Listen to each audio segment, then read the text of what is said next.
따지하오, 안녕하세요. 채널A 베이징 특파원 성시온입니다. 요즘 반도체, 비행기 타고 수출되는 아주 귀한 몸이죠. 그런데 지난 7월 27일 세계 반도체 시장의 눈이 이곳 중국으로 향했습니다. 중국 최대의 디램 회사로 알려진 창신 메모리가 중국판 나스닥으로 불리는 상하이 증권거래소 커층반에 상장했는데요. 그야말로 화려하게 데뷔하면서 우리나라를 포함해 전 세계 증시를 뒤흔들었습니다. 반도체 제조에 필요한 특정 소재, 부품, 장비들 미국이 중국으로 수출 못하게 딱 막아버리니까 중국 정부와 창신 메모리 우리가 그러면 직접 만들겠다. 이렇게 반도체의 굴기에 나섰고요. 결국 증시 상장까지 하면서 반도체 자립을 위한 투자금 확보까지 꾀하게 된 겁니다. 어떻게 이렇게 짧은 시간에 발전했을까요? 또 우리나라가 아니었다면, 삼성전자가 아니었다면 지금의 창신 메모리는 없었을 것이다. 이런 얘기도 나오는데 왜일까요? 지금부터 살펴보겠습니다. 종목 번호 688825 상장 첫날 그야말로 주가가 466% 급등했습니다. 이날 시총이 2조 2,771억 원, 무려 707조 원 가까이 기록하면서 중국 본토 증시 상장사 약 5,500개 가운데 1위에 단숨에 올랐는데요. 그러면 창신 메모리는 어떤 회사일까요? 중국 내에서 디램을 직접 설계하고 생산까지 하는 유일한 기업인데요. 창신 메모리 상장 이후에 글로벌 디램 3대장이죠. 삼성전자, SK하이닉스, 마이크론의 주가가 영 신통치 않았습니다. 창신 메모리는 이들과 비교해서 기술 수준이 뒤떨어진다는데 왜 세계는 주목하고 긴장하는 걸까요? 바로 매서운 성장입니다. 그 뒤에는 중국 정부의 강력한 의지가 있고요. 몇 년 전만 해도 창신 반도체 그렇게 존재감이 크지 않았습니다. 그런데 올해 점유율 8% 기록했습니다. 무려 1년 만에 2배 넘게 성장한 건데요. 관영 매체 환구시보 이러한 사설을 내놨습니다. 미국의 기술 탄압 정책 속 중국의 첨단 산업의 자주 혁신 추진이 창신 메모리에 오히려 발전 기회를 가져왔다고 말이죠.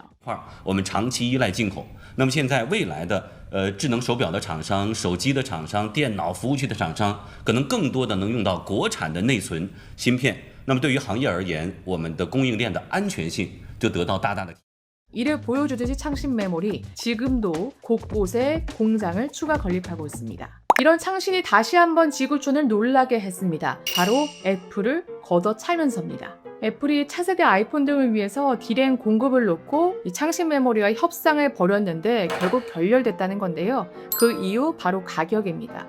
애플은 다른 공급업체, 그러니까 삼성전자나 SK하이닉스보다 싼 가격을 제시했는데 창신이 그들과 비슷한 가격이나 더 높은 가격을 고수했다는 거죠. 세계 최대의 IT 기업 애플이 중국의 신흥 메모리 업체에 손을 내밀었다는 것.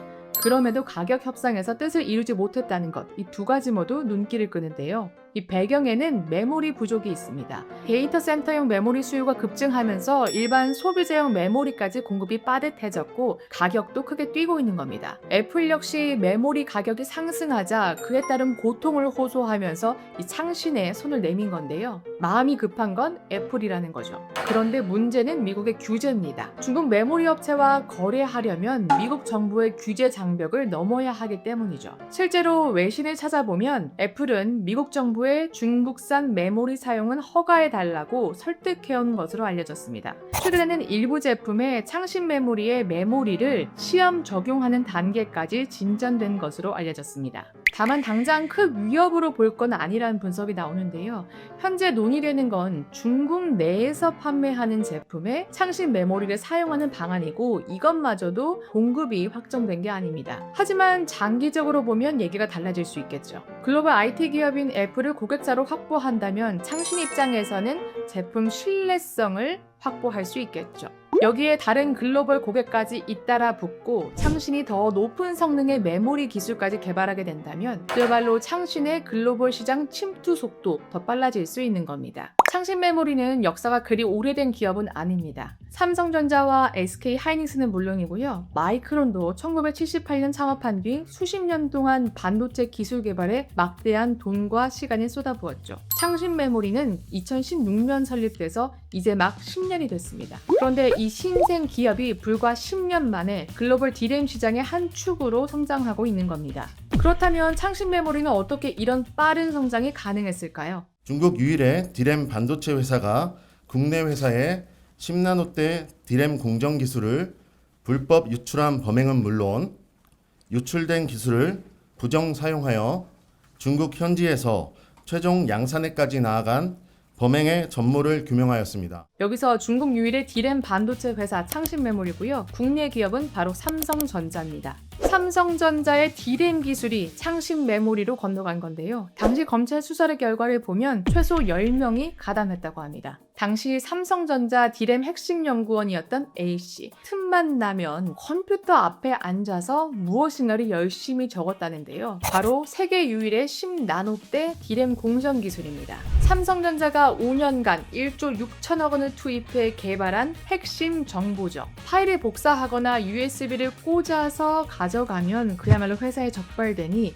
일일이 손으로 쓰는 방법을 택한 겁니다. 600개가 넘는 공정 절차를요. 그리고 이 수첩 먼저 창신 메모리로 건너간 동료들에게 전달됐고 중국 현지 장비에 맞춰서 D램이 개발되기 시작하죠. 검찰 조사 결과 창신 메모리는 SK 하이닉스 출신 직원들이 근무 중인 협력 업체에도 손을 뻗어서 반도체 장비를 사주는 대가로 SK 하이닉스의 핵심 기술도 빼돌렸다고 합니다. 당시 검찰은 창신 메모리가 2016년 5월 설립 직후부터 삼성전자의 핵심 인력과 기술 정보 확보를 계획한 사실이 확인됐다고 밝혔습니다. 결국 2024년 창신 메모리는 중국 최초로 세계에서는 4번째로 10나노대 디램 양산에 성공합니다. 회사 설립 단 7년 만이었습니다. 결국 세계 반도체 시장이 우려하고 긴장하는 건 어떤 방식으로든 기술과 인재를 확보하고 막대한 자금까지 쏟아붓는 중국의 거침없는 반도체 굴기입니다. 이 속도가 계속된다면 언젠가는 글로벌 반도체 시장의 판도가 흔들릴 수 있는 겁니다. 우리도 긴장하고 투자하지 않으면 언젠가 추월당할 수 있겠죠. 오늘의 얘기는 여기까지입니다. 다음은 더 알찬 이야기로 찾아뵙겠습니다.